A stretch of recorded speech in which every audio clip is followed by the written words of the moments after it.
De Don Colomba Marion, le Christ, vie de l'âme, 4e chapitre, 3e entretien. En effet, ce qui achève de faire éclater dans ce domaine l'admirable sagesse du Verbe incarné, c'est que les sacrements enveloppent toute notre vie d'influence sanctificatrice. Il y a, dit saint Thomas, une analogie entre la vie naturelle et la vie surnaturelle. Nous naissons à la vie surnaturelle par le baptême. Cette vie doit se fortifier, c'est l'œuvre de la confirmation. On ne naît et on ne parvient à la virilité qu'une seule fois. C'est pourquoi ces deux sacrements ne se réitèrent pas. Comme le corps, l'âme doit se nourrir. L'aliment de l'âme, c'est l'Eucharistie, qui peut devenir une nourriture quotidienne. Quand nous succombons au péché, la pénitence nous rend la grâce autant de fois que c'est nécessaire en nous purifiant de nos fautes. La maladie s'abat-elle sur nous jusqu'à nous menacer de mort ? L'extrême onction nous préparera au passage de l'éternité et même parfois nous rendra, si tels sont les desseins de Dieu, la santé du corps. Tous ces sacrements si variés créent, nourrissent, affermissent, assurent, réparent, font croître et s'épanouir la vie divine dans l'âme de chacun de nous. Et comme l'homme n'est pas simplement un individu isolé, mais encore membre d'une société, le sacrement de mariage sanctifie la famille et bénit la propagation du genre humain, tandis que le sacrement de l'ordre perpétue par le sacerdoce le pouvoir de la paternité spirituelle. Tous ces sacrements sans exception confèrent la grâce, c'est-à-dire communiquent à l'âme ou augmentent en elle la vie du Christ. Grâce sanctifiante, vertus infuses, don du Saint-Esprit, cet admirable ensemble qui, sous le nom d'état de grâce, orne la substance de notre âme et féconde surnaturellement ses facultés pour l'assimiler au Christ Jésus et la rendre digne des regards du Père éternel.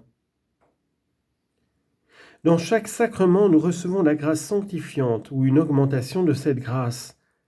Mais cette grâce revêt, dans les différents sacrements, une modalité propre, contient des énergies spéciales, produit des effets particuliers, déterminés, conformes à la fin pour laquelle le sacrement a été institué et que nous venons d'indiquer. Et comme vous le savez encore, le baptême, la confirmation et l'ordre impriment dans l'âme comme un sceau un caractère ineffaçable, le caractère de chrétien, de soldat du Christ, de prêtre du Très-Haut. Ce qu'il faut retenir surtout de cette analogie, que nous ne devons pas pousser jusqu'à l'extrême limite, on lit en note, notamment pour le sacrement de pénitence, lorsqu'il ressuscite l'âme à la vie divine, dans la vie naturelle, on ne meurt qu'une fois. Fin de note. C'est que la vie du chrétien est sanctifiée à ses principales époques et que le Christ a pourvu à tous nos besoins surnaturels.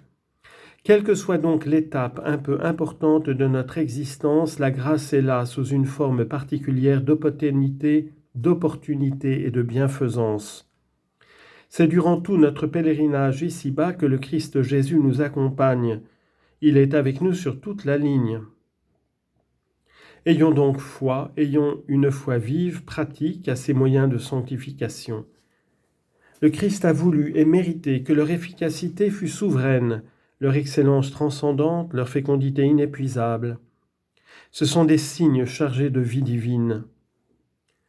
Le Christ a voulu ramasser en eux, pour nous être communiqués, tous ses mérites et ses satisfactions.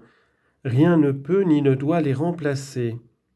Ils sont, dans l'économie actuelle de la rédemption, nécessaires au salut. On lit en note, bien qu'il faille ajouter que cette nécessité n'est pas la même pour tous les sacrements. Par exemple, le baptême est absolument nécessaire pour tous. Il n'en est pas de même en ce qui concerne les âmes pris individuellement, bien sûr, de l'ordre et du mariage. Fin de note. Il faut le redire parce que l'expérience montre combien, à la longue, même chez les âmes qui cherchent Dieu, l'estimation pratique de ces moyens de salut laisse parfois à désirer. Les sacrements sont, avec la doctrine donnée par l'Église, les canaux officiels créés authentiquement par le Christ pour nous faire arriver jusqu'à son Père. C'est lui faire injure que de ne pas en apprécier la valeur, la richesse, la fécondité. Tandis qu'il est glorifié quand nous puisons à ces trésors acquis par ses mérites, Nous reconnaissons ainsi que nous tenons tout de lui, et c'est là lui rendre un hommage très agréable. Il y a des âmes qui n'ont dans ces signes sacrés qu'une foi médiocre et qui pratiquement n'en usent que parcimonieusement, qui n'attachent que peu d'attention à la grâce produite en elles par les sacrements, qui ne s'y préparent qu'avec mollesse ou arrêtent leur préférence à des moyens extraordinaires. Certes, je vous l'ai dit, le Christ Jésus reste toujours maître absolu de ses dons. Il les distribue quand bon lui semble et à qui lui plaît. Nous voyons dans les saints des merveilles de générosité divine, depuis les charismes qui illustraient la vie des premiers chrétiens jusqu'aux faveurs inouïes qui de nos jours encore abondent chez tant d'âmes. Mirabilis Deus in sanctis suis, les merveilles de Dieu dans ses saints. Mais en cette matière, le Christ n'a rien promis à personne. Il n'a pas indiqué ses moyens comme la voie régulière, ni du salut, ni même de la sainteté, tandis qu'il a institué les sacrements avec leurs énergies particulières et leurs vertus efficaces. Ils constituent dès lors, dans leur harmonieuse variété, un ensemble de moyens de salut singulièrement sûrs. Ici, il n'y a pas d'illusion possible, et nous savons si les illusions créées par le démon sont dangereuses en matière de piété et de sainteté. Dieu veut notre sanctification. Haec est voluntas Dei sanctificatio vestra. 1 Thessaloniciens 4, 3 dans la Vulgate, traduction. Cela est la volonté de Dieu, votre sanctification.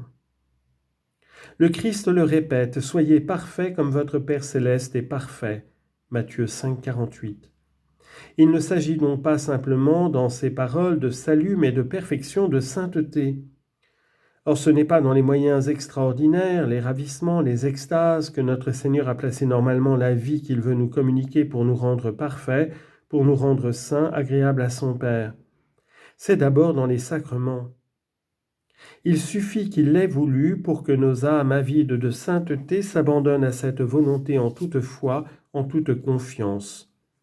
Là sont les vraies sources de vie et de sanctification, sources suffisantes et abondantes. En vain nous irions puiser ailleurs. Nous abandonnerions, selon l'énergique parole de l'Écriture, la source des eaux vives pour nous creuser des citernes crevassées qui ne retiennent pas l'eau. Jérémie 2, 13. Toute notre activité spirituelle devrait n'avoir d'autre raison d'être, d'autre but que de nous mettre à même de puiser toujours plus abondamment, plus largement, avec plus de foi et de pureté à ces sources divines, de faire épanouir avec plus d'aisance et de liberté, plus de vigueur et de puissance la grâce propre de chaque sacrement. Ô, venez avec joie puiser à ces sources de salut. Aurietis aquas in gaudio de fontibus salvatoris.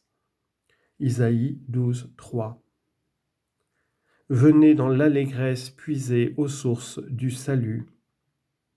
Puisez à ces eaux salutaires, dilatées par le repentir, l'humilité, la confiance et surtout par l'amour, la capacité de vos âmes, afin que l'action du sacrement se fasse et plus profonde et plus vaste et plus durable. Chaque fois que nous en approchons, renouvelons notre foi dans les richesses du Christ. Cette foi empêche la routine de se glisser dans l'âme qui fréquente ses sources.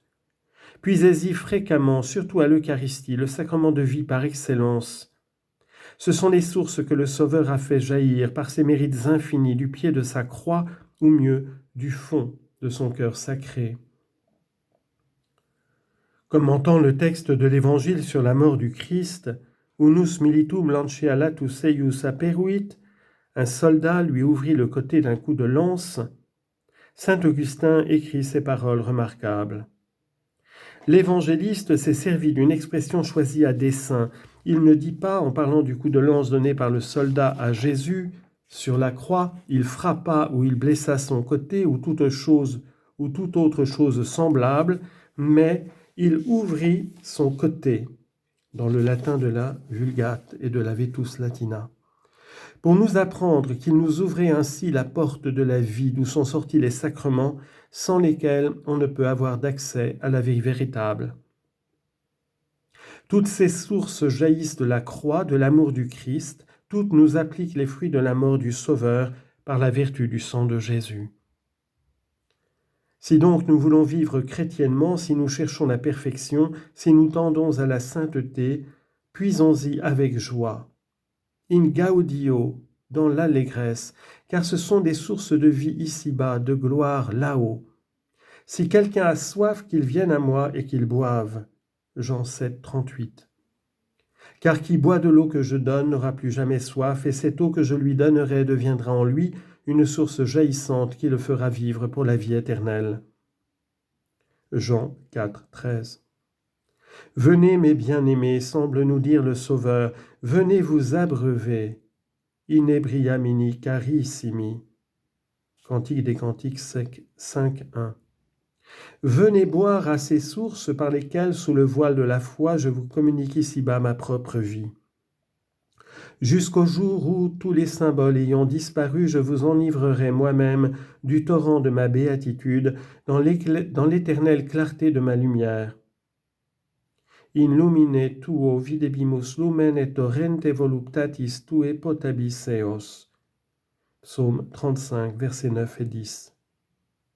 Dans la lumière, nous verrons la lumière et nous nous abreuverons au torrent de délices de la félicité éternelle. Amen.